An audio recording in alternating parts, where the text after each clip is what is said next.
Filsafat dibicarakan di pasar-pasar, di teras-teras, oleh katakanlah Socrates, oleh Platon, oleh Aristoteles. Oh. Orang-orang Stoa juga disebut filsafat Stoa karena mereka ada di teras gitu ya. Serambi. Jadi filsafat bukan sesuatu yang mengawang-awang di udara. Bagaimana bisnis kita itu memberi manfaat yang baik kepada semua orang yang bersentuhan dengan kita. Kenalah dirimu sendiri dan jangan berlebihan. Orang belajar filsafat tujuannya ya menghasilkan hidup yang kalon kagaton. Orang belajar teologi karena meyakini apa yang disabdakan di dalam kitab suci itu wahyu dari Tuhan kan. Kefilsafatan itu justru why not menjadi daya optimal, bukan menjadi daya limitasi. Sebenarnya kita ini adalah stand up comedian yang menyamar dalam profesi kita masing-masing.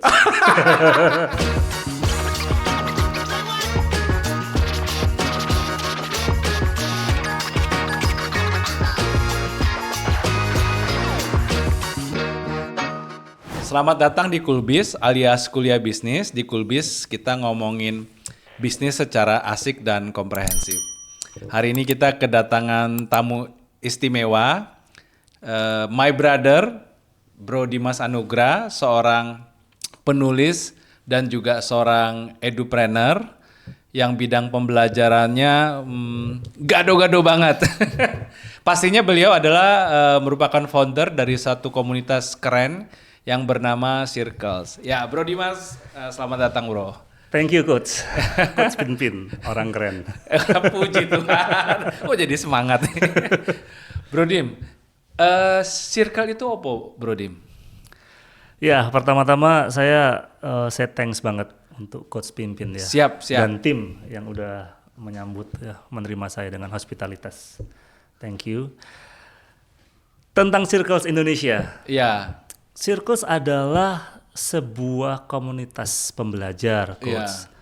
Khususnya di bidang budaya, filsafat, dan sains. Jadi kami berdiri sejak 2020 lalu, pas masa pandemi. Sampai sekarang berjalan terus, meskipun kita sudah kembali ke normal. Tapi ternyata teman-teman yang menjadi anggota ini menunjukkan semangat belajar yang nggak pupus ya. Terus belajar sampai sekarang. Kami minimal sekali seminggu untuk belajar bersama di platform daring ya, via Zoom. Dan terdokumentasi di YouTube toh? Ya, terdokumentasi dengan baik di YouTube. Dan bersyukur kemarin salah satu surat kabar nasional juga mewawancarai kami karena ini menjadi salah satu komunitas yang tetap bertahan selain pasca pandemi, tapi juga komunitas yang mengangkat topik filsafat, tetapi dikagumi oleh masyarakat betul banyak gitu. Karena kan ada stigma filsafat itu sulit, betul mengawang-awang. Betul. Tapi ternyata di komunitas ini ya kita bersyukur filsafat bisa kita pelajari sesederhana mungkin, Coach. Betul. Actually aku ngerasain sih ngepopnya dapet ya. Pop culturingnya dapet. Jadi maksudnya bahasa gampangnya, saya sebagai orang awam juga biasanya filsafat kan kesannya kan tinggi banget kan. Nah tapi kalau di circle ini saya ngerasa sebagai orang awam juga wah layak nih, relevan nih saya ada di situ begitu. Ya karena memang filsafat itu bukan sesuatu yang terlalu tinggi, Coach. Filsafat atau filosofi adalah seni hidup baik di tengah masyarakat. Izin aku potong nih. Sebelum sampai ke situ, aku ingin mundur sedikit nih. Tadi kenapa Circles Indonesia ini fokusnya adalah budaya, filsafat dan sains? Kan biasanya kan 3 serangkaiannya itu kan teologi, filsafat, sains ya. Itu kenapa tuh? Khususnya kenapa budaya ada di situ? Pertama karena kita tidak terlepas dari budaya. Oke. Lalu yang kedua, filsafat itu adalah satu seni hidup yang sadar atau nggak sadar kita lakukan. Dan sains adalah sesuatu hal yang menolong kita untuk menemukan sesuatu yang baru dan akhirnya bisa teraplikasikan di dalam teknologi. Dan itu membantu kita manusia. Jadi 3 bidang ini yang menjadi fokus dari Circles Indonesia, Coach. Dan Coach Pinpin juga pernah aku mengajar di Circles Indonesia. Iya. Tahun berapa itu ya? Ya 4 tahun yang lalu aku sekitar jadi 4 tahun yang lalu, Coach. Ya. Tapi izin Bro Dim. Kenapa bukan kata teologi yang dimaksudkan di situ, tapi malah budaya? Ya, teologi adalah sebuah ilmu ya yang ingin mengenal Tuhan melalui kitab suci tentunya, dan ini kan di dalam tradisi Kristiani memang muncul pertama kali nih kata teologi kan. Dari semua tradisi religius ya. Jadi ini munculnya dari tradisi Kristiani. Tetapi teologi juga dianggap sebagai satu bagian dari filsafat. Yang lebih spesifik filsafat keilahian.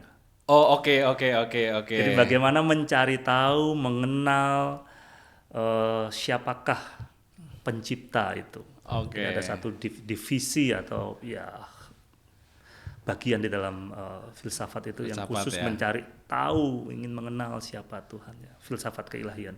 Nah, makanya pembagiannya budaya, filsafat, dan sains ya. Yes. Jadi mengerti saya. Nah, sekarang kita pengen masuk ke filsafat nih, Bro Dim. Apakah wajah filsafat itu harus serius atau seserius itu, Bro Dim? Artinya bisa nggak wajah filsafat itu lebih ngepop, bahkan lebih selengean barangkali? Maklum nih, slanker nih, jadi bertanyanya seperti itu. Monggo. Jawabnya bisa. Oke. Seperti yang saya bilang tadi, bahwa filsafat itu bukan sesuatu yang muluk ya, yang terlalu tinggi gitu, Coach. Iya. Tapi lebih kepada seni hidup sehari-hari. Begitu. Menjadi orang yang baik atau bajik. Menjadi terkesan tinggi atau semacam di awang-awang itu karena perkembangan berikutnya saja gitu. Walaupun sebenarnya pada awalnya filsafat tidak pernah berpretensi untuk menjadi ilmu yang terlalu tinggi. Begitu. Filsafat dibicarakan di pasar-pasar, di teras-teras, oleh katakanlah Socrates, oleh Platon, oleh Aristoteles. Orang-orang Stoa juga disebut filsafat Stoa karena mereka ada di teras gitu. Stoa itu kan tiang-tiang penyanggah itu ya, serambi. Jadi filsafat bukan sesuatu yang mengawang-awang di udara. Nafas awalnya. Iya, seharusnya sampai sekarang juga. Dan bahkan seharusnya. Wow. Bagaimana caranya dia tahu bisa hidup baik di tengah orang banyak. Bukan hanya baik pada dirinya sendiri, tetapi juga baik kepada orang lain. Sehingga di dalam filsafat kita tahu ada istilah kalos kagatos gitu. Baik dan elok.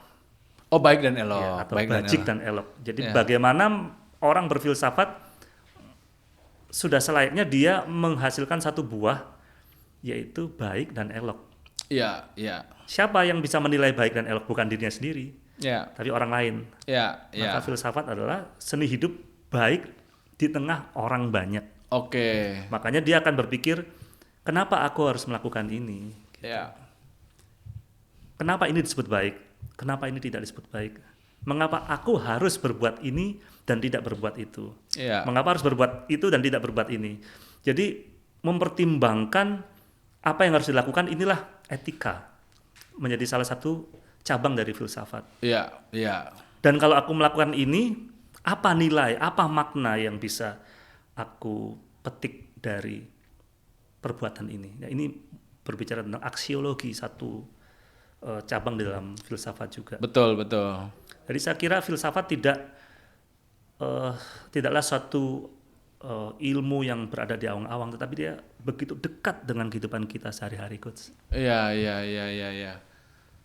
Ya, jadi bagaimana jadi baik dan nilai-nilai makna dan nilai apa yang dihasilkan dari situ ya. Tepat. Ya, dalam konteks itu memang ini menjadi keseharian setiap manusia ya. Bahkan dari mereka yang terdidiknya biasa aja sampai yang terdidiknya sangat baik ya. Karena itu modalitas yang ada di kita kan, ingin menjadi baik kan. Dan bagaimana caranya. Dan pada akhirnya implikasinya menghasilkan nilai dan makna apa kan? Betul. Sehingga di dalam mencari makna atau nilai itu manusia berpikir. Dan inilah yang disebut dengan berfilsafat. Mereka berpikir mulai dari yang paling dasar, apa yang aku lakukan ini. Jadi perkataan atau pertanyaan apa, itu adalah satu pertanyaan yang sangat mendasar ya. Apa? Ini satu pertanyaan yang sangat basic. What is gitu. Dan jawaban dari pertanyaan apa adalah satu epistemologi, sehingga kita tahu apa yang ingin kita tahu. Secara mendasar, ya apa yang kita tahu itulah epistemologi, satu cabang dalam filsafat. Pertanyaan sangat mendasar kan, coach, kita semua bertanya apa gitu. Ya. Itu adalah pertanyaan filsafat. Iya, ada di dalam diri setiap kita tuh. What is ya. Cuma orang yang tidak punya sentuhan filsafat hanya berhenti di pertanyaan yang sifatnya intuitif aja, tapi kalau yang orang mulai intensi berfilsafat, pertanyaan itu dipikirkan ya. Iya. Dipikirkan. Yes. Dan sebenarnya dengan contoh yang sangat gamblang seperti ini, kita sudah mulai bisa melihat bahwa filsafat bukanlah sesuatu yang jauh dari kita. Betul. Dia ada di dalam kesadaran kita. Kita melakukan filsafat. Kita banget, daily life banget gitu. Apakah nanti yang kita ingin tahu itu benar-benar kita ketahui atau enggak?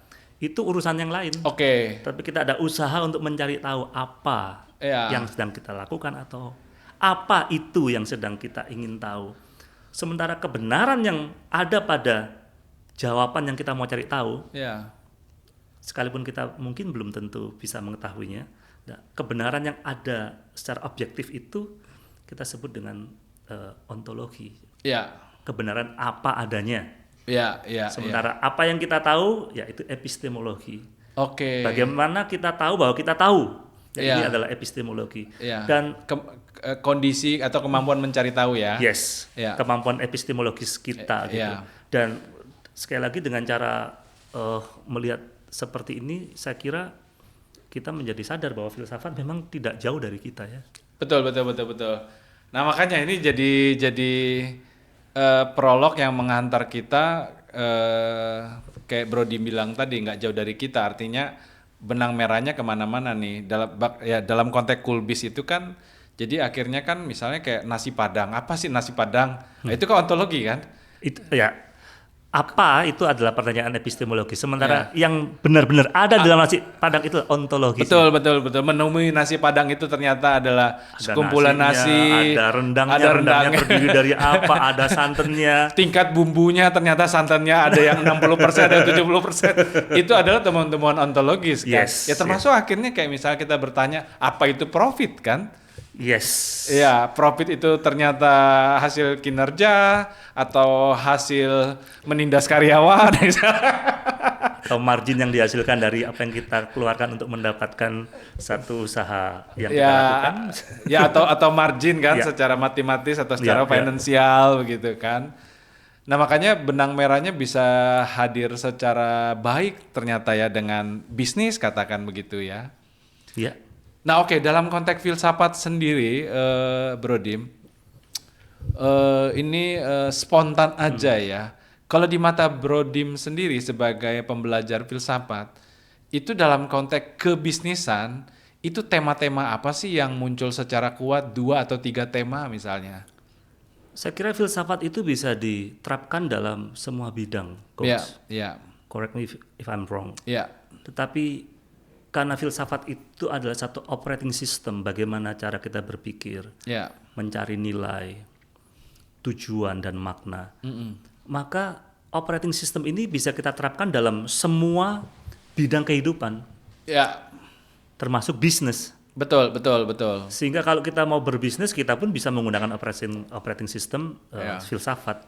Untuk apa kita berbisnis ini? Kenapa kita melakukan bisnis ini dan bagaimana kita melakukannya secara baik sehingga disebut sebagai bisnis yang bertanggung jawab, yang etis. Saya kira bisa diterapkan dalam bisnis juga.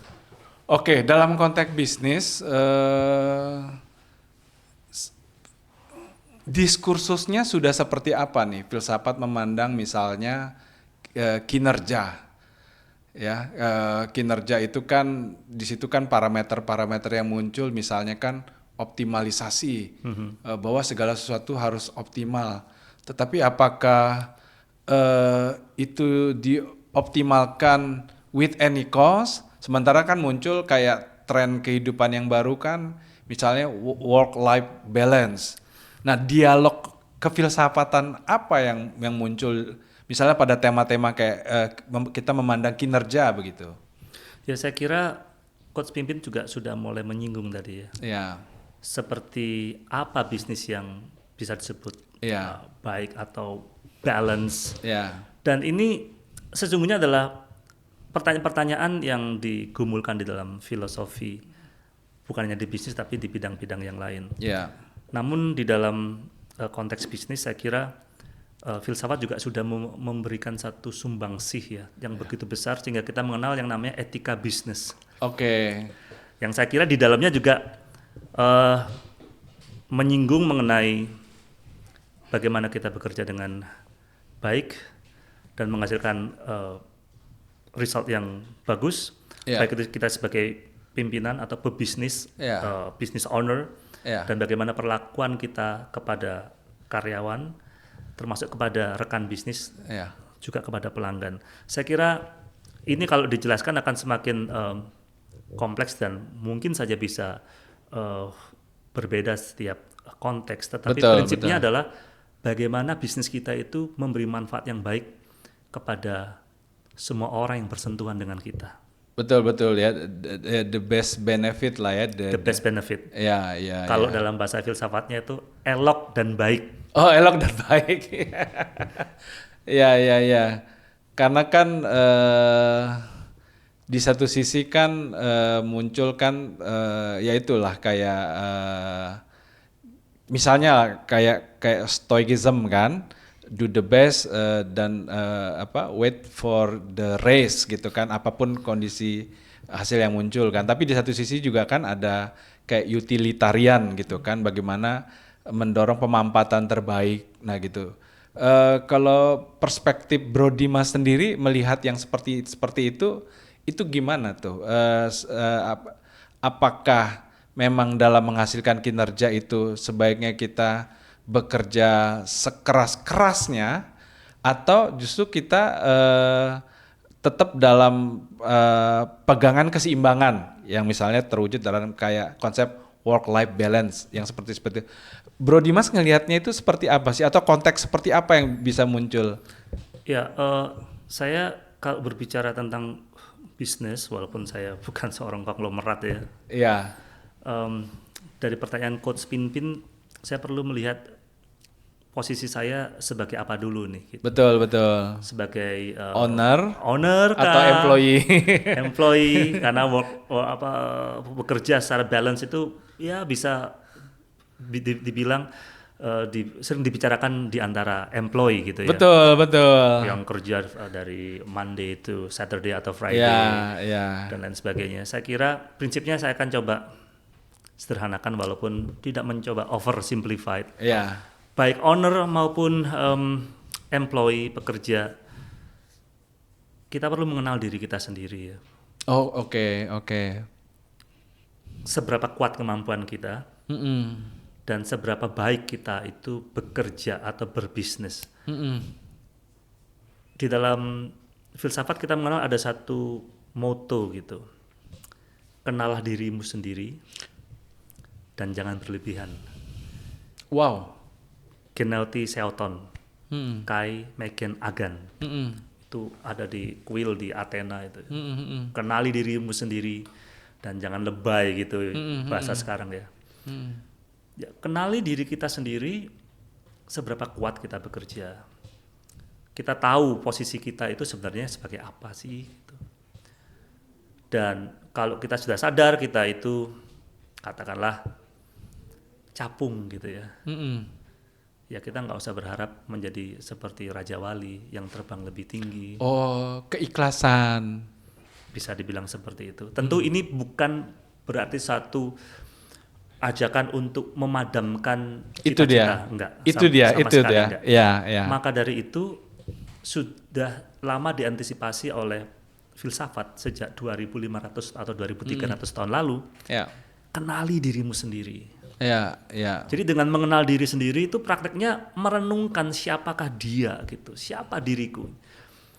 Banyak orang kepingin menjadi presiden ya. Banyak orang pingin jadi pilot. Konglomerat. Pingin jadi konglomerat, pingin jadi dokter. Tetapi tidak semua orang memiliki kemampuan yang dalam hal ini diberikan oleh Tuhan ya, untuk menjadi seperti apa yang mereka cita-citakan. Betul, betul. Maka dari itu perlu dikenali. Ya. Perlu ada usaha secara serius untuk merenungkan dan memikirkan, aku ini siapa? Ya. Apakah bakatku? Apakah minatku? Dari situ kita akan bisa dengan legowo. Nah, itu. Menentukan langkah kita gitu. Betul, betul. Setelah kita mengetahui apa atau siapa kita ini dan sekarang kita ada di dalam posisi yang katakanlah tepat. Ya. Ya sudah, mensyukuri saja dan berusaha semaksimal mungkin menjadi orang yang terbaik di bidang kita. Ya. Jadi karyawan ya karyawan yang terbaik di bidang kita. Ya. Melakukan apa yang sudah ditugaskan sesuai dengan job desk kita. Ya. Sebagai bos ya kita melakukan hal yang terbaik. Dengan bisnis memberikan produk yang terbaik. Tidak bohong ya, ini kalau secara moral di dalam etis ini hal-hal yang sangat lumrah lah yang dan itu yang bagus sekali tahu, sih ya. Tidak menekan bawahan. Kalau dari sisi penguasa atau pemerintah, pejabat negara ya kita melakukan apa yang sudah selayaknya dilakukan. Iya, iya. Yang dituntut dari mereka adalah tidak korupsi seumpama. Ya sudah cukup. Dengan tidak korupsi, anggaran saja masyarakat itu sudah senang kok. Karena sudah baik itu. Karena semua anggaran bisa dimaksimalkan untuk kesejahteraan rakyat, kan begitu. Iya, iya. Jadi saya kira kita perlu mengenal siapakah diri kita dan melakukan yang terbaik sesuai yang kita mampu. Kalau dalam bahasa religiusnya coach ya. Iya.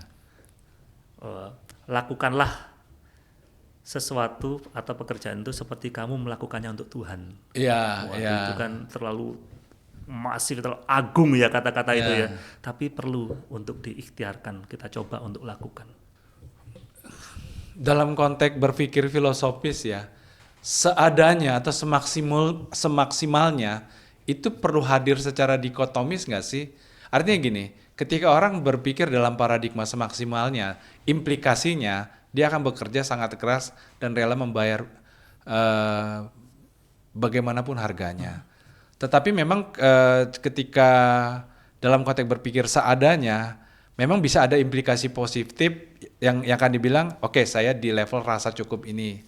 Tapi itu juga kan bisa terpleset untuk orang-orang itu tidak mengoptimalkan diri. Gimana kita melihat seolah-olah kedua dikotomi ini? Ya, jika seseorang mengenal dirinya sendiri, saya kira dia sudah akan selesai dengan hal-hal seperti dikotomi gitu ya. Wow, powerful sekali tuh, dikotomi dan lain sebagainya, termasuk kerja over limit. Kalau orang mengenal dirinya sendiri, dia akan tahu batasannya. Dia akan tahu mana yang bisa dia jalani, sejauh mana dia bisa endurance, sehingga tidak mengorbankan dirinya sendiri atau mengorbankan orang-orang yang dia cintai. Keluarga di rumah. Ya, keluarga di rumah, pasangan, anak-anak yang harus dikorbankan karena kehilangan waktu bersama dengan orang tuanya yang over limit atau overtime dalam bekerja. Ya, ini dengan segala hormat kepada para pekerja keras yang bekerja sampai overtime. Tetapi tetap ada satu undangan bagi kita untuk mengingat adanya batasan yang perlu kita terapkan di dalam kehidupan agar hidup kita itu menjadi balance. Makanya aku dengan percakapan ini aku kepikir memang bisa jadi salah satu determinasinya memang kondisi ekonomi atau kestabilan sebuah negara ya. Maksudnya ketika ekonomi sebuah negara, sebuah masyarakat itu baik, kestabilan ekonomi dan bahkan sospolnya juga baik, orang itu lebih punya opsi dalam hidup ya. Tadi kayak Coach Bro Dimas bilang, yang penting kita mengenal diri kita. Kalau kita kenal diri kita, kita bisa putuskan apa posisi kita. Maksudnya aku ke implikasi sederhananya gini loh. Berarti kalau di satu pekerjaan atau suatu perusahaan itu kan arenanya. Di satu arena kita merasa dalam pengenalan diri kita nggak cocok di situ. Sebenarnya it is okay ya. Kita resign cari kerjaan baru, cari kerjaan baru. Sepraktis itu sebenarnya kalau dalam konteks arenanya ideal ya. Iya. Arena besarnya ideal. Tapi kan kita kan sekarang berhitung. Kalau saya resign di sini, di tempat baru saya dapat nggak? Anak istri dapat makan buat 2-3 bulan ke depan nggak? Iya, tentu senior kita ini tidak menyuruh orang untuk resign segera gitu ya. Betul. Tapi lebih kepada orang secara berhikmat atau bijaksana. Itu dia. Melihat bagaimana dirinya, siapa dia.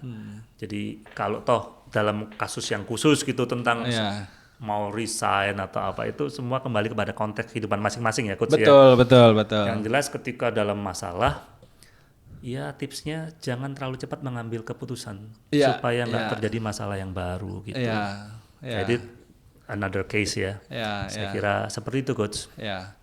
Oke. Ya artinya tadi powerful banget sih Bro Dim. Maksudnya mengetahui kondisi diri akan menjadi dorongan kita mengambil keputusan apa posisi diri yang mau kita ambil. Tadi aku memang kasih ilustrasi yang agak ekstrim tuh.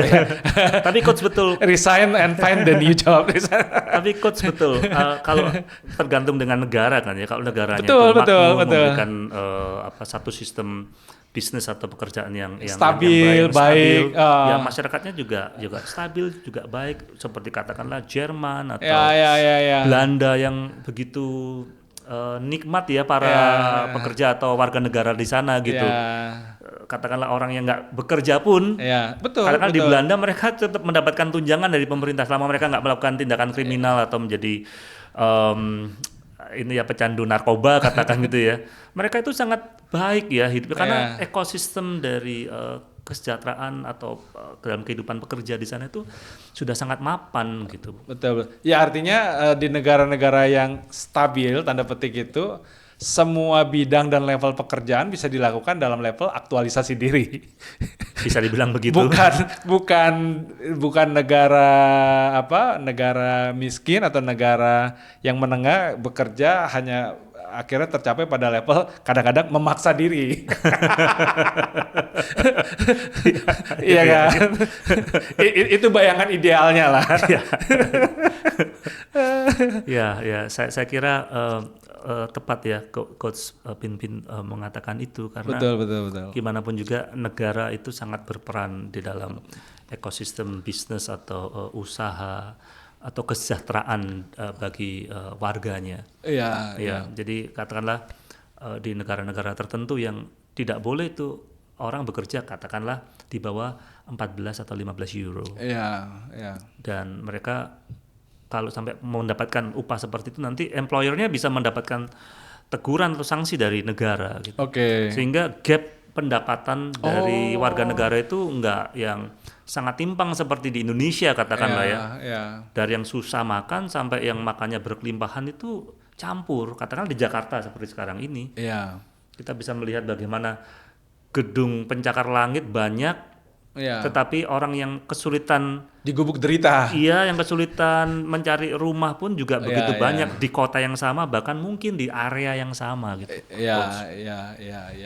Ya makanya di titik itu memang public policy jadi bunyi banget ya. Sangat. Orang-orang yang punya leadership, political will jadi dibutuhkan banget tuh untuk konteks menata yang seperti itu. Nah oke, Bro Dim. Kembali ke filsafat. Jadi gimana sih insight yang bisa muncul dari kefilsafatan ini terkait misalnya memandang perut lapar gitu kan? Laparnya perut tentu spektrumnya bisa ditarik dalam konteks keekonomikalan gitu kan? Nah itu gimana sih kita nih para praktisi bisnis membutuhkan kefilsafatan memandang itu sih, Bro Dim? Iya, perut lapar itu adalah motivasi utama kita bekerja kan, Bro. Betul. Dan ekonomi bergerak karena dasarnya kita butuh makan ya. Iya. Ini adalah kebutuhan yang sangat basic dari manusia. Iya. Jadi perut lapar dalam hal ini memang wajib dipenuhi dengan cara bekerja gitu. Kalau orang nggak bekerja ya jangan sampai dia dapat roti lah istilahnya, dapat makan. Itu kalau kata dalil kuno ya. Bagaimana filsafat memandang ini? Betul. Setelah kita mengenal siapakah diri kita manusia, kita punya kebutuhan biologis ya, kita punya kebutuhan fisik, maka kita diajak untuk bisa memenuhi kebutuhan fisik itu melalui bekerja. Bekerja yang seperti apa? Bekerja yang memiliki makna, bukan hanya sekedar mendapatkan uang, tetapi yang memberi makna buat dia. Dan ini idealnya coach ya, idealnya. Walaupun di dunia ini memang seringkali kan ya yang tidak ideal yang kita temui. Betul. Idealnya ya kita mencari pekerjaan yang memberikan kita makna, bukan hanya buat diri kita sendiri, tetapi juga buat orang-orang yang kita cintai, yang kita kasih makan ya istilahnya. Jadi kita diajak untuk mencari pekerjaan yang sesuai dengan apa yang kita mampu dan sesuai dengan passion. Jika kita. Arenanya ideal ya. Jika idealnya ketemu ya. Ya. Ya, idealnya coach mungkin jadi apa ya? jadi stand up komedian. Sebenarnya kita ini adalah stand up komedian yang menyamar dalam profesi kita masing-masing, coach. Ini viral nih, bisa 1 juta view nih. Sebenarnya kita adalah stand up komedian yang lagi menyamar dalam profesi masing-masing. Ya, saya pernah bercanda sama seorang sahabat ya, dia seorang rohaniwan gitu ya. Dia bilang, sebenarnya kamu tuh rohaniwan gitu, cuman sampinganmu tuh jadi pendeta gitu. Dia ngelawak aja lah. Itu karena kami akrab ya. Joke ya. Jadi kalau dalam perspektif filsafat memandang keidealan atas keekonomian itu gimana sih Bro Dim? Atau paradigma apa aja sih yang akan muncul pada diskursus itu? Ini pertanyaan yang ya kalau di teori-teori besarnya itu kan bertarung sekali kan, sosialis versus kapitalis dan seterusnya. Itu kan artinya ada 2 pikiran besar yang saling bertarung, kekuatan modal atau kekuatan kebersamaan atau regulator, something like that kan. Iya, dan sosialisme atau marxisme, ke dalam hal ini komunisme kan memang sudah terbukti tidak berhasil ya. Karena tidak banyak negara yang memakainya gitu. Oh, Tiongkok bisa ya, lihat saja itu kan politiknya saja gitu, tapi di dalamnya kan sangat kapitalis. Saya kira filsafat akan melihat, tentu bisa banyak pandangan, boleh saja orang tidak sependapat dengan saya, tetapi manusia ini kan pada dasarnya mereka memiliki insting untuk bisa hidup selama mungkin. Oke. Instinktif ya? Ya, itu naluri basic gitu, itu basic insting kita. Kalau meminjam bahasa filsafat, kenali dirimu, oke, siapakah saya? Oh, aku adalah makhluk yang berusaha hidup selama mungkin. Oh, bagaimana caranya hidup selama mungkin? Ya, makan cukup, tidur cukup, tamasya cukup, dan lain sebagainya. Maka basic insting ini perlu dipenuhi dalam level prioritas ya.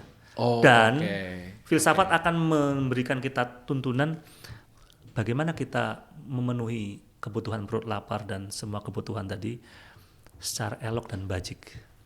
Orang bisa memenuhi kebutuhannya dengan cara yang tidak elok dan tidak bajik. Bisa, sangat bisa.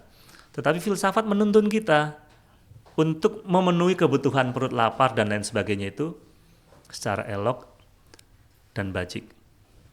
Karena katakanlah kalau kita meminjam Abraham Maslow, kebutuhan kita yang paling basic ya makan minum gitu ya. Terus meningkat lagi menjadi kebutuhan untuk keamanan ya. Betul. Meningkat lagi kebutuhan untuk dicintai, mencintai, love and belonging, lalu meningkat lagi self esteem, ingin dihargai, meningkat lagi aktualisasi diri, tapi ini kan terus bergerak, coach. Jadi dia tidak statis seperti yang dikatakan oleh Maslow tahun 43. Betul. Dia akan ada kebutuhan akan keindahan, kebutuhan akan sosial dan lain sebagainya. Tetapi semua kebutuhan ini di dalam filsafat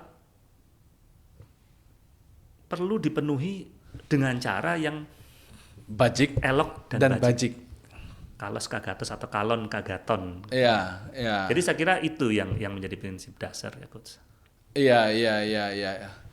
Apa kalon? Kagaton ya, elok dan bajik ya. Bajik. Itu menjadi sangat personalitas banget ya pada rimba arena kehidupan yang tidak pasti ini ya. Iya. Artinya kalau setiap orang ada filosofi itu, relatif tatanan akan baik ya. Itulah tujuan orang berfilsafat gitu. Betul. Kalau ditarik dalam bahasa agama mungkin buah dari kita beragama itu apa sih buah kehidupan kita? Iya. Kalau dalam keluarga besar saya menyebutnya sebagai satu akhlakul karimah gitu ya. Iya. Sikap atau akhlak karakter yang baik gitu kan. Iya. Kalau di dalam kekristenan mungkin buah roh gitu ya. Betul. Kasih, sukacita, kesabaran, penguasaan diri gitu. Filsafat juga sama. Orang belajar filsafat tujuannya ya menghasilkan hidup yang kalon kagaton. Kalon kagaton. Yang elok dan bajik elok. Ya, bajik itu sama dengan baik lah ya. Baik, yang indah, yang saya kira ini menjadi satu pesan buat kita dalam bidang apapun Coach. Apa yang kita lakukan ini dalam bisnis itu elok dan bajik enggak sih? Atau kita tahu itu tidak elok dan tidak bajik, tapi kita menutupinya dengan ini baik, ini bajik, ini baik. Ini. Termasuk ini dari yang pekerjaan dari yang nggak dilihat oleh orang, sampai pekerjaan yang menjadi etalase atau dilihat orang setiap hari, katakanlah sebagai pejabat publik atau artis dan lain sebagainya gitu. Apa yang kita lakukan, yang kita hasilkan itu elok dan bajik atau belum? Nah, ini idealnya menurut filsafat ya Coach ya. Benar. Nah, maksud aku berarti gini, kefilsafatan itu tidaklah menahan arah optimalisasi kinerja kita. Artinya boleh kok kita berkinerja seoptimal mungkin. Sepanjang tadi parameternya bajik dan elok dan bajik, baik dan indah. Nah, artinya gini, boleh kok kita profitnya sepanjang parameter kebaikan dan keindahan itu menjadi teman perjalanannya dan dicapai bersama-sama. Nah, sebaliknya juga kan, ada juga kan perusahaan yang profitnya juga lemah banget, kacau balau, sekaligus dia tidak baik dan indah, ada juga kan. Jadi kalau diterapkan di segala lini ini akan bisa dilihat, bro, bisa dipakai di segala lini gitu. Betul. Orang memang bekerja harus maksimal kan, Coach. Betul. Seperti saya sebagai penulis, salah satu yang saya lakukan ya berusaha semaksimal mungkin untuk menciptakan satu karya yang baik gitu. Betul. Dan elok, indah bisa dinikmati oleh orang. Terlepas nanti itu laku nggak laku lah ya. Tapi dalam prosesnya saya berikhtiar untuk do the best. Gitu. Nah, ada satu contoh yang mungkin ini jarang diketahui, tetapi ini contoh yang saya kira bisa memberi semangat ya Coach ya.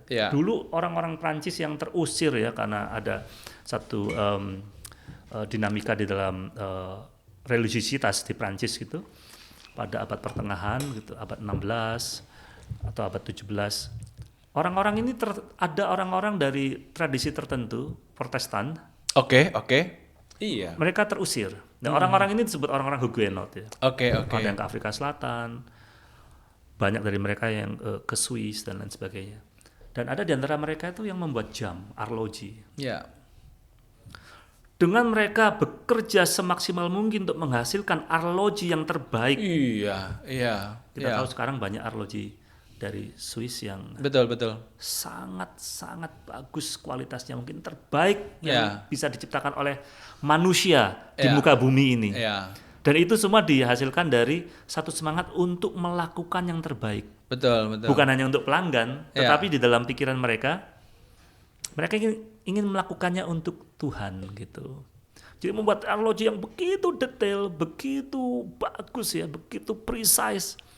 Karena dalam pikiran mereka, aku melakukannya, mengerjakan arloji ini bukan hanya untuk memperkaya aku, tapi ini aku lakukan untuk Tuhan.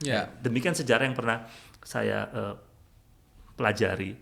Sehingga efeknya adalah jam itu laku di pasaran karena produknya sangat bagus. Dan premium. Dan mungkin nggak banyak orang bisa beli ya. Dan sampai sekarang banyak yang dipalsukan toh. Saking orang suka dengan merek-merek itu. Coach. Betul. Paham. Dan sebagai konsekuensi logisnya adalah ketika orang-orang membeli jam itu, kapital kan terkumpul. Betul. Investor datang. Mitra kolaborator datang. Iya. Karena dari produk yang dihasilkan yang sangat bagus, yang dimulai dari semangat mengerjakan yang terbaik. Filsafat. Ya artinya kefilsafatan itu justru why not menjadi daya optimal, bukan menjadi daya limitasi. Artinya rentang batasnya itu adalah kebaikan dan keelokan itu tadi. Ya artinya sepanjang itu baik dan elok, ya berprestasi seberprestasinya lah ya. Walaupun tadi harus diukur diri, kita juga harus berani mengukur diri tadi ya. Iya. Harus berani mengukur diri. Kenali diri. Itu powerful tuh. Kenali diri. Ya artinya kalau buka kedai kopi satu saja di kecamatan saya dan dengan itu anak-anak saya bisa berkuliah sampai lulus doktor, master atau doktor, mungkin saya nggak perlu buka cabang. Ya, kenali diri.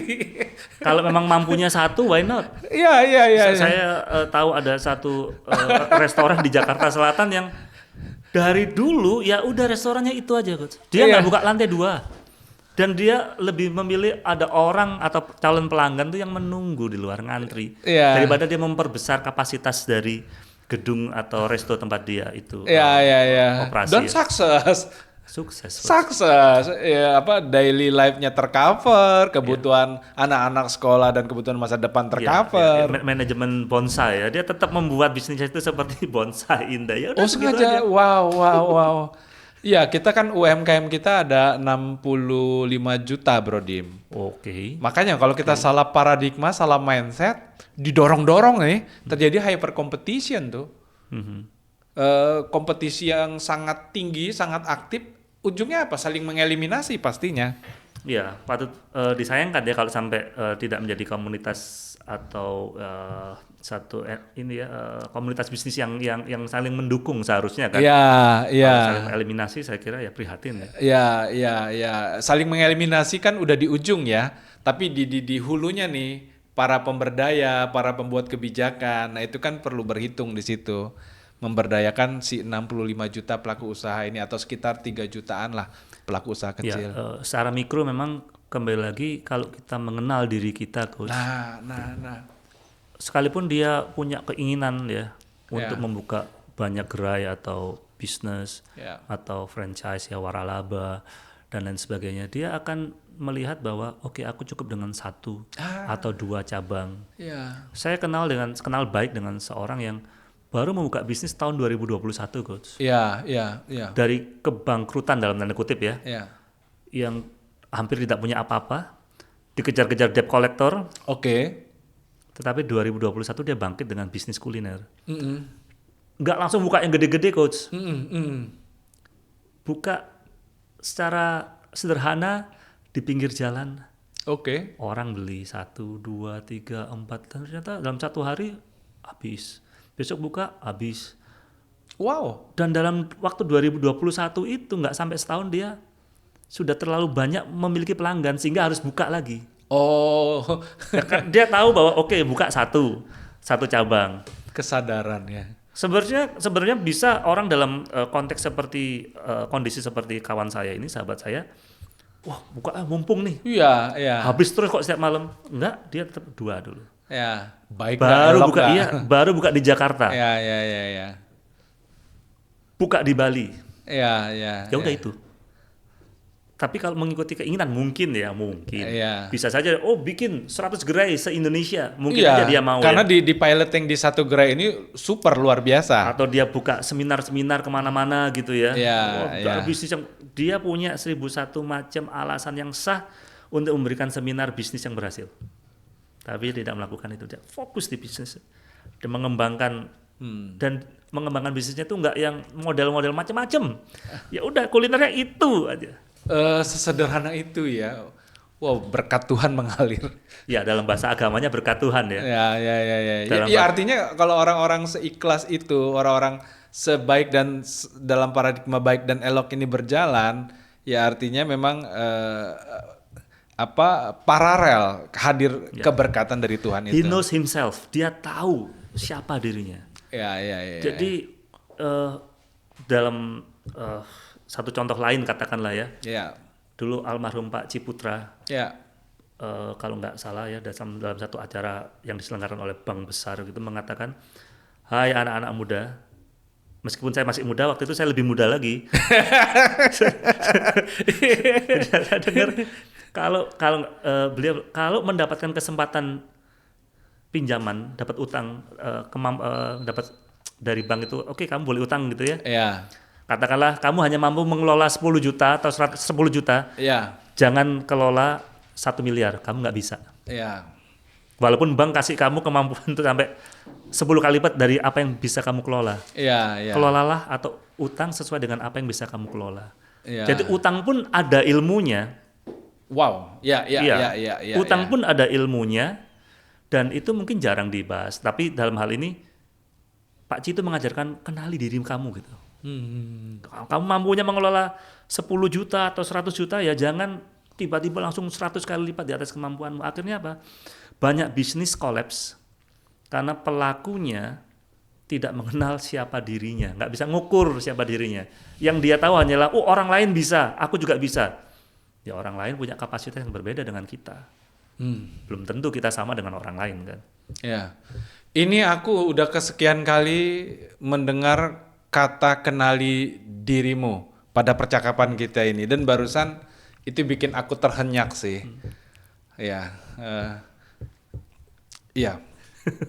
Bener, reflektif banget.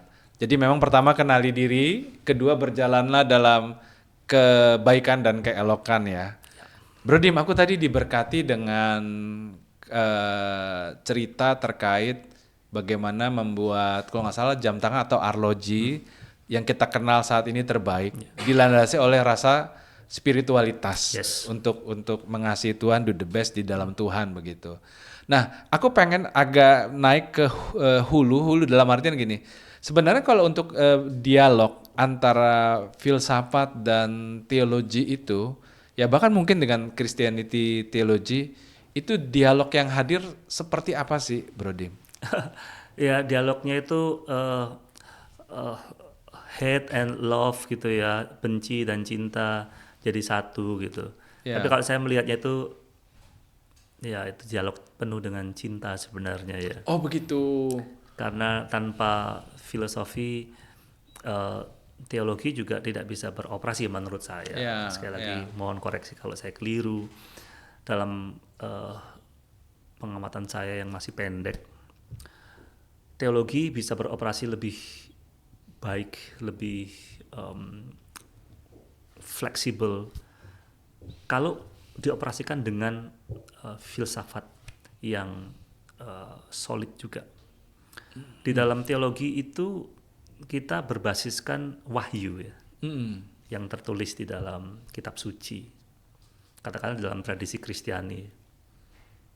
Karena kata teologi sendiri kan memang awalnya dari tradisi Kristiani ya, theos ya, Tuhan gitu atau dewa. Orang belajar teologi karena meyakini apa yang disabdakan di dalam kitab suci itu wahyu dari Tuhan kan.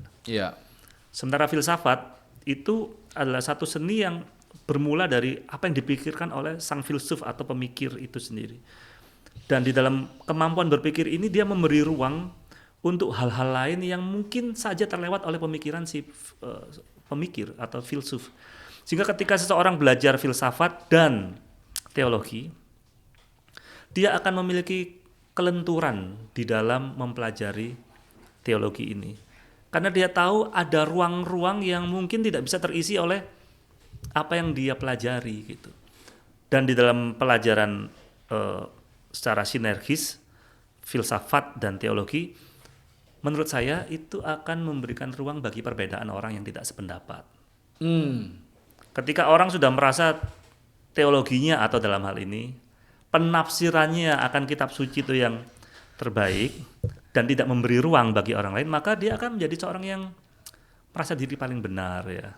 Sehingga dia merasa bahwa doktrinnya, pengajarannya itu yang paling tepat, yang paling diridhoi oleh Tuhan gitu, menurut dia. Tetapi kalau kita mau belajar filsafat, kita sadar bahwa ada hal-hal yang kita tidak tahu dan itu bisa diisi oleh orang-orang yang mengetahuinya gitu.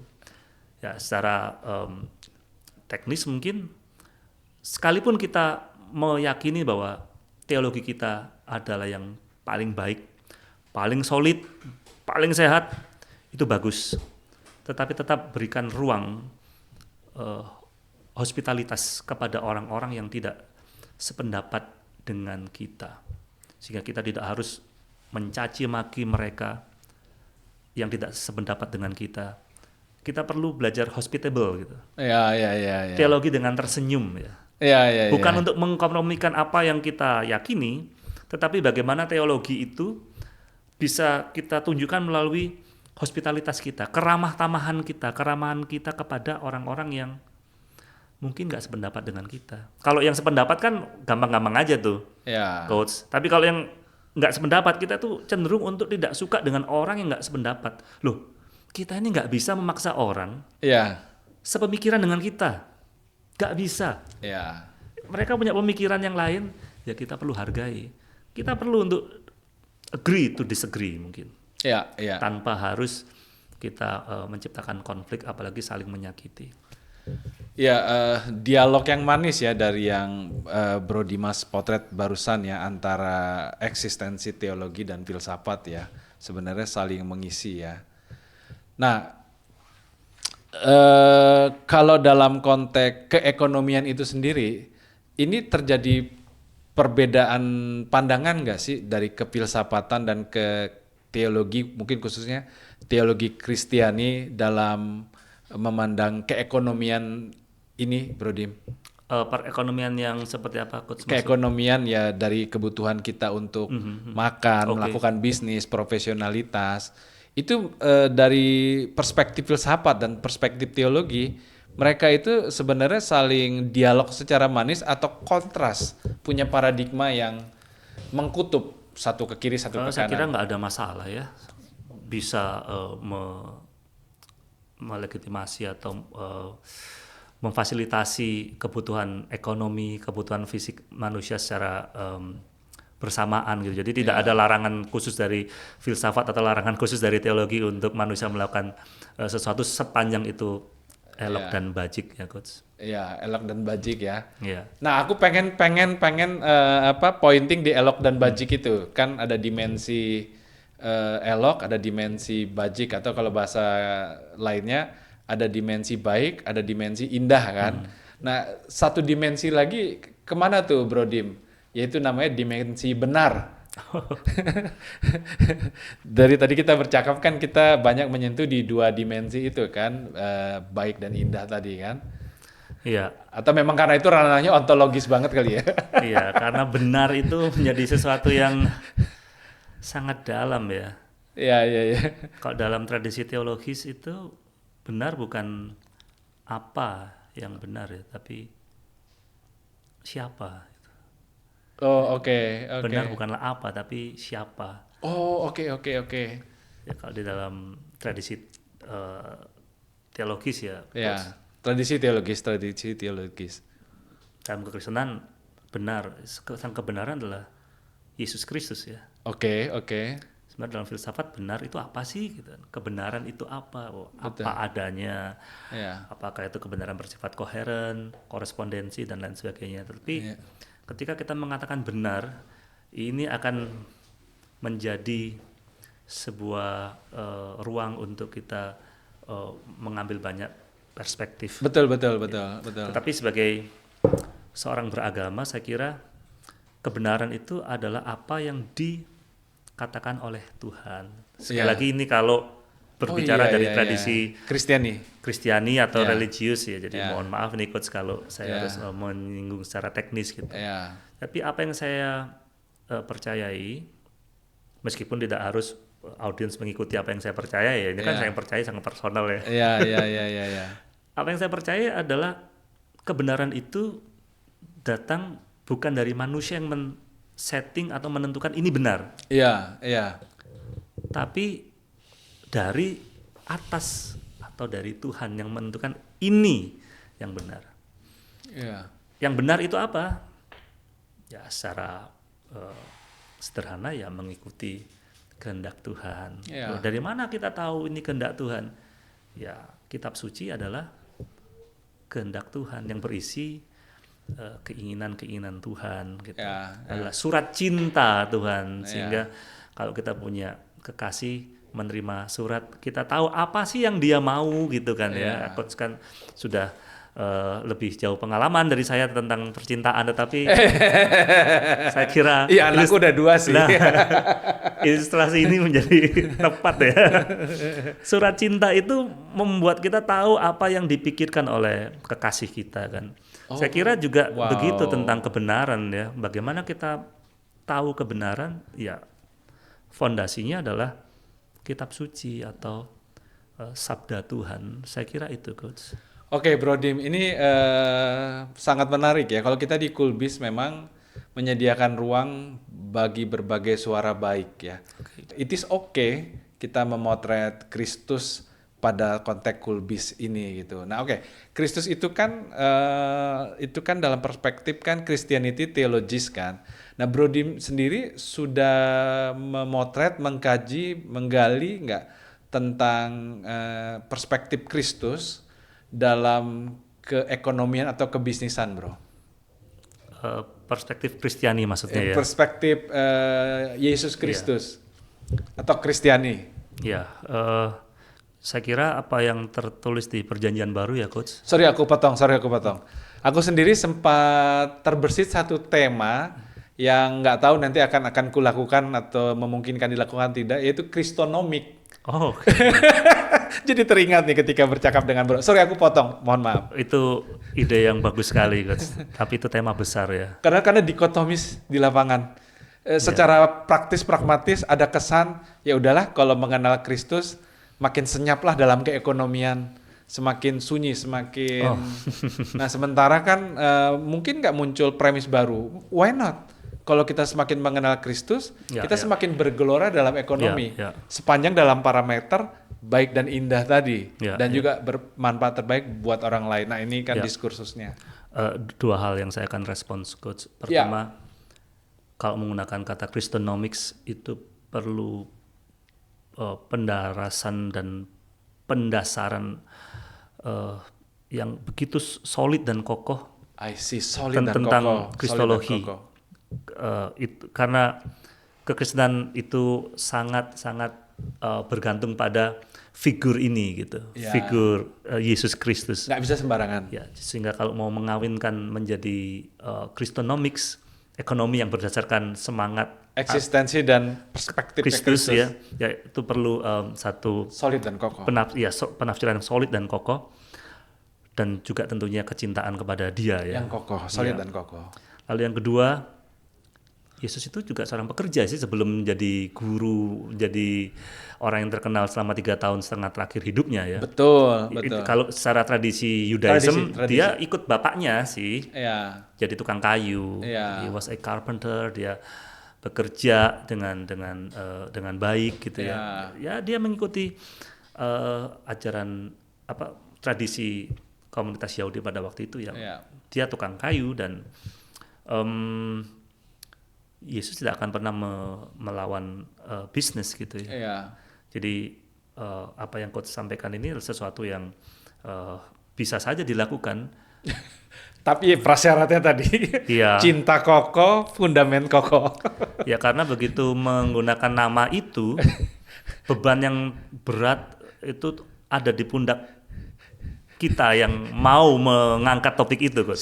Seriously studi. Dalam hal ini Coach Pinpin ya. Hanya baru pada tahap ideation. Tapi pertanyaan aku ini memantik. Aku butuh respon ini. Ya dan ekonomi saya kira sangat penting sekarang, Coach. Jatuh bangunnya satu negara itu dari ekonomi kan, Coach. dan hukum tentunya, tetapi masyarakat itu akan tenang, akan bahagia kalau ekonominya itu stabil, baik dan tidak menyengsarakan mereka gitu. Betul. Terjadi banyak pergolakan karena faktor ekonomi, Coach, di berbagai negara. Betul. Jadi ekonomi itu saya kira apalagi pada hari-hari ini, tahun-tahun ini itu sangat sentral, dan saya kira perlu ada orang-orang atau ekonom-ekonom, pelaku-pelaku bisnis dari komunitas Kristiani yang memberikan pengaruh. Benar-benar pengaruh, bukan hanya dalam komunitas Kristiani tetapi dalam komunitas yang lebih luas, sehingga kesejahteraan itu bisa benar-benar dirasakan oleh semua orang. Dalam hal ini negara kita Indonesia, bukan hanya untuk orang-orang dari kalangan Kristiani tetapi juga dari agama-agama lain bisa mendapatkan satu pengaruh yang baik dari para pelaku bisnis Kristiani dalam hal ini, karena Coach menyebut Kristenomix ya. menyentuh tema itu. Iya. Saya kira itu adalah tanggung jawab dari pelaku bisnis ya. Dalam hal ini Coach Pimpin. Bolanya di gue. Ya, kebetulan disertasiku kan Matius 25 tuh. Itu kan dibagi 3 segmen kan. 1:13 itu kan 5 gadis bijak, 5 gadis bodoh. 14:30 itu kan tentang talenta 521, ayat 31 sampai 46 itu kan tentang kambing domba kan. Itu yang ayat 14 sampai 30 terasa banget epistemologinya tuh. Bagaimana memberdayakan talenta. Yang ku interpretasikan pada disertasiku sebagai ke-entrepreneurialan. Nah, di ayat 31 sampai 46-nya kambing domba itu kan, domba yuk masuk surga karena kamu telah menolong berbagai kepapahan, yang kambing yuk nggak layak masuk surga karena kepapahan yang terekspresikan dari intensiku, kau nggak sentuh itu kan sangat aksiologis banget. Ya artinya kalau kita nggak berdaya, bagaimana kita bisa menopang kepapahan? Dan yang menarik perikop itu di dalam label judul tentang kesurgaan. Menarik tuh. Aku nggak tahu yang lain udah melihat itu nggak ya. Tapi aku sendiri terkaget-kaget gitu loh. Betapa Kristus membahas tentang kesurgaan itu dalam konteks yang praktis pragmatis, ke-entrepreneurialan, kemanfaatan dari kinerja yang kita punya. Si domba-domba, kaum domba itu kan melakukan pemberdayaan untuk berbagai kepapahan mereka yang lapar, yang haus, yang dipenjara. Itu minimum ya aku sempat sentuh itu sedikit. Iya. Saya apresiasi ya Coach berani masuk ke dalam penafsiran yang mungkin jarang disentuh oleh banyak Christian scholar ya. Membawa nuts itu ke dalam entrepreneurship. Atau dalam keekonomian. Ya, atau dalam bahasa sehari-harinya itu uang gitu. Itu kan dalam talenta itu kan uang sebenarnya. Uang yang banyak ya, satu talenta banyak sekali gitu. Ya saya kira itu sangat bagus. Kenapa? Karena katakanlah, sorry to say, nasibnya uang di gereja itu sama kayak gadget, Coach. Sama kayak? Gadget, gawai. Oh, gawai. HP kita, ponsel. HP. Nasibnya sama. Sering dikritik, tapi dinikmati. Viral nih, 1 juta view nih. Seriously. Sering dikritik tapi dinikmati. Orang di gereja sering mengkritik tentang uang ya. Oh, mamon lah. Sehingga posisi uang itu menjadi satu figur antagonis ya. Iya. Tapi pada saat yang sama mereka kolektor gitu. Dan berharap banyak ya. Dan mereka mengumpulkan persepuluhan untuk gereja-gereja tertentu. Sekali lagi, sorry to say, saya nggak mau masuk ke situ. Hanya saya katakanlah sebagai layman ya, melihat nasibnya kok rada-rada mirip ya, uang sama gadget ini ya. Sering dikritik, tapi dipakai gitu loh, dinikmatin gitu. Jadi kan nggak fair ya. Kalau dipakai ya coba perlakukanlah 2 tools manusia yang sangat membantu ini. Uang sebagai alat transaksi, gadget untuk memudahkan kita komunikasi, mengirim pesan dan lain sebagainya. Perlakukanlah mereka pada tempatnya gitu. Betul. Sehingga jemaah ini mendapatkan edukasi yang baik bagaimana memperlakukan uang dan gadget atau apapun lah produk dari teknologi. Sehingga mereka bisa menjadi orang-orang yang menggunakan kedua tools ini secara elok dan bajik sesuai dengan ajaran agama mereka gitu. Menurut saya, Coach. Iya, betul. Ya, ada keengganan, ada kecanggungan menyentuh itu ya. Padahal itu di depan mata primadona. Loh iya, nanti kita mengkritik uang gitu ya, katakan uang begini mamon dan lain sebagainya. Tapi dia berharap dapat gaji ya. Betul. Atau di dalam bahasa lainnya tunjangan hidup pelayan gitu ya. Mendapatkan honor yang dalam bahasa halusnya persembahan kasih. Tapi bentuknya kan uang gitu. Jadi kita yang baik-baik aja lah berbicara dan menunjukkan tools ini sebenarnya apa sih? Ontologinya. Jadi kita butuh uang, kita butuh gadget, kita butuh applied science yang lain. Ya itu menolong kehidupan kita kok. Gak usah lah terlalu dikritik-kritik. Gak usah dikritik karena memang itu adalah netral aja. Itu hasil budaya kita kok. Kenapa Circles Indonesia itu membahas budaya ya karena yang begini-begini. Budaya-budaya yang menyentuh dalam konteks praktis dan di depan mata kita ya. Dan saya kira financial literacy itu penting Coach untuk masyarakat dalam hal ini let's say di dalam komunitas Kristiani ya. Penting sekali supaya anak-anak muda gereja katakanlah mereka nggak terjatuh di dalam lubang finansial gitu. Kesandung kan banyak sekali Coach ya. Terjerat pinjol dan lain sebagainya gitu. Sehingga harus gali lubang, tutup lubang. Karena mereka nggak diajarin di keluarga mereka, nggak diajarin di gereja juga nggak diajarin mungkin. Sehingga mereka itu cari pendidikan dan semangat mengelola utang piutang ini dari mana? Dari iklan gitu. Guru-guru mereka tuh iklan. Oh cuman sekian loh, 0,3%. Jadi akhirnya ambil. Di gereja nggak diajarin. Anak-anak gereja ini nggak tahu apa yang mereka lakukan itu akan berbuah gitu. Berbuahnya pada waktu tenggat waktu. Saya bilang saya tidak menolak orang berutang ya. Tapi utang kan ada ilmunya Coach ya. Mungkin suatu hari Coach akan memimpin satu diskusi tentang bagaimana berutang atau memanggil atau mengundang ahli utang piutang gitu. Iya, Bro Dim, sangat menarik. Oke. Perbincangan terakhir atau tema terakhir.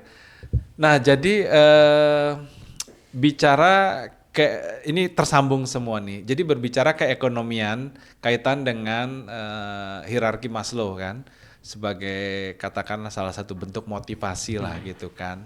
Nah, dalam konteks bahkan Christianity, aku kepikiran ya, itu kan staging kan hierarki Maslow kan, fisiologi dulu. Lalu yang kedua security kan rasa aman, love to be loved, love and belonging, lalu self esteem dan aktualisasi diri. Aku tuh pada konteks kekristenan kadang-kadang aku sharing itu aktualisasi diri itu dalam perspektif kenapa orang bisa aktualisasi diri karena itu paralel dengan pengenalannya sama Tuhan. Jadi semakin orang mengenal siapa Tuhannya, dia akan semakin mudah untuk mengaktualisasikan diri, tidak gamang oleh hiruk pikuk ke dunia atau keduniawian. Nah makanya pada konteks berpikir itu sempat terbersit di pikiranku, mungkin nggak ya tangga Maslow itu dibalik. Yang nggak tahu nanti bentuk implikasi yang keempatnya akan tetap staging lagi atau paralel atau seperti apa. Tapi maksudnya aku sempat kepikiran tangga kelima itu menjadi tangga ke-1 dan dididikan kepada generasi. Artinya monggo aja semakin dini manusia, misalnya kayak anakku usia 5 tahun, 7 tahun, 10 tahun, aku meyakini semakin cepat dia kenal Tuhannya, semakin mudah dia mengaktualisasikan dirinya dan semakin akan hebat jenjang karir dan profesinya. Gimana Bro di memandang ide ini? Ya boleh saja, tapi kita nggak pakai nama Maslow lagi. Iya. Jadi namanya piramida Pin Baktiar. Oh, catat tuh bisa viral tuh. Iya kan Maslow mungkin dia tidak membangunnya secara empiris mungkin. Yeah. Saya belum mendalami. Tetapi apa yang Coach Pimpin tanyakan itu jawabnya adalah mungkin. Itu adalah tawaran Maslow. Yang mana menurut saya sih Maslow juga nggak unik-unik amat gitu. Oke. Tapi populer. Yes, populer. Karena 2000 tahun sebelum Maslow itu sudah didiskusikan dalam psikologi klasik Yunani gitu. Oh begitu. Manusia punya keinginan atau kebutuhan ya, yaitu kebutuhan untuk dihargai, self esteem ya. Tapi dia juga punya kebutuhan untuk makan, minum. Jadi self esteem atau thumos dalam bahasa Plato itu Plato maksudnya, bahasa aslinya Platon. Lalu ada epitomia, dia ingin makan, minum, seks. Itu adalah dua kebutuhan yang ada dalam diri manusia. Kalau Maslow membangun secara piramid, Platon enggak. Itu seperti dua kuda. Kuda hitam itu epitomia di bawah thumos, makan, minum dan kebutuhan biologis lainnya. Tetapi ada kuda putih, thumos, dia itu keinginan untuk dikenal, dihargai. Kenapa orang bekerja? Ya aku kerjalah daripada aku nganggur. Kalau aku nganggur, nanti aku malu sama tetangga. Supaya aku bisa dihargai, diakui oleh komunitasku, tetangga-tetanggaku, maka aku bekerja. Kenapa kok anakku sekolah? Selain karena kepingin anaknya cerdas, pinter, terlatih, terdidik, ya malu kalau sampai ada tetangga nanya atau keluarga, anakmu kelas berapa? Oh dia nggak sekolah, malu juga. Jadi orang tua punya kebutuhan untuk diakui gitu dengan menyekolahkan anaknya dan lain sebagainya. Itu sudah dipikirkan oleh filsafat Yunani klasik. Tidak staging ya, kanan kiri ya. Iya betul. Dua itu ada di dalam diri kita, Coach. Ya nanti thumos itu bisa bedah lagi, tapi garis besarnya dua. Epitomia dan thumos ini dikendalikan oleh logistikon atau logika kita. Dia seperti pengendali kuda gitu dan dia tempatnya di ratio. Supaya yang kuda hitam nggak terlalu over, yang kuda putih juga nggak terlalu over, semua on track. Orang boleh nggak makan boleh, tapi kalau kebanyakan, ini harus dikekang. Stop makan ya. Jadi logika. Jadi rasio adalah satu bagian dalam jiwa manusia di dalam pemikiran klasik Yunani yang paling tinggi. Dia mengendalikan kuda hitam dan kuda putih. Nah ini cara Platon menafsirkan jiwa manusia, yang akhirnya ribuan tahun kemudian Maslow juga mengikuti itu. Ada kebutuhan self esteem, aktualisasi diri, yang mana itu sebenarnya masuk dalam thumos di dalam versi psikologi klasik gitu. Sementara kebutuhan fisiologis itu ada di dalam kuda hitam sebenarnya. Lalu kebutuhan untuk self love and belonging atau security itu juga ada di dalam kaitannya kebutuhan untuk biologis ya, pemenuhan biologis kan. Dia harus secure ya. Ya, tubuhku harus secure, uangku harus secure, makanya harus ada kunci dan lain sebagainya. Kita masuk ke gedung tadi ini juga ada scanner kan, pakai wajah gitu. Itu kan security semuanya, kebutuhan kita, Coach. Dan itu sudah dipikirkan sejak lama gitu. Termasuk Freud juga ada id, ada ego, super ego itu. Menurut saya sekali lagi bukan sesuatu yang baru. Dia ada sejak ribuan tahun lalu di dalam psikologi Yunani klasik. I see. Ya Bro Dim, ini thank you. Percakapan yang sangat menarik, Bro Dim. I thank you sudah diundang ke sini, Coach. Izinkan akhir kata saya butuh dari Bro Dim mungkin insight atau wisdom buat teman-teman yang melakukan bisnis. Nah, apa statement yang bisa Bro Dim lakukan untuk teman-teman pelaku bisnis dengan diskursus Bro Dim pada filsafat, teologi dan kehidupan? Kita butuh nih Bro Dim. Saya terus terang tidak mau menggurui, Coach. Tetapi kalau saya ditanya ya sebagai sesama pembelajar, saya menempatkan diri. Yes. Apapun yang kita kerjakan dan kita ikhtiarkan. Kita diajak untuk mengingat apakah yang kita kerjakan, kita ikhtiarkan ini membawa kebaikan dan keindahan. Baik itu bagi diri kita sendiri ataupun orang-orang di sekitar kita, orang-orang lain. Apa yang kita ikhtiarkan, apa yang sedang kita kerjakan sudah selayaknya membawa dampak yang baik, baik dirinya sendiri maupun orang lain. Bukan hanya dirinya sendiri, Coach, tapi juga kebaikan bersama. Sehingga apapun yang kita lakukan, kalau kita dengan kesadaran ini, maka kita tahu bahwa kita tidak menjahati orang lain, tidak berlaku yang tidak adil pada orang lain. Saya kira itu, Coach. Siap Bro Dim. Thank you. Thank you, Coach. Teman-teman, keindahan dan keelokan kiranya itu bisa jadi pegangan spirit yang kuat untuk teman-teman menghasilkan produk terbaik, bisnis terbaik, pencapaian yang terbaik. Kalau selama ini teman-teman gamang, apa sih yang jadi dasar saya untuk do the best? Hari ini kita belajar dari Bro Dimas Anugrah bahwa keindahan dan keelokan itu adalah bentuk pikiran terbaik, bahkan spiritualitas terbaik yang sangat bisa kita bawa kepada pengembangan bisnis dan produk dan layanan kita. Demikian perbincangan kita pada hari ini dengan Bro Dimas Anugrah. Thank you, brother. Thank you, Coach. Thank you.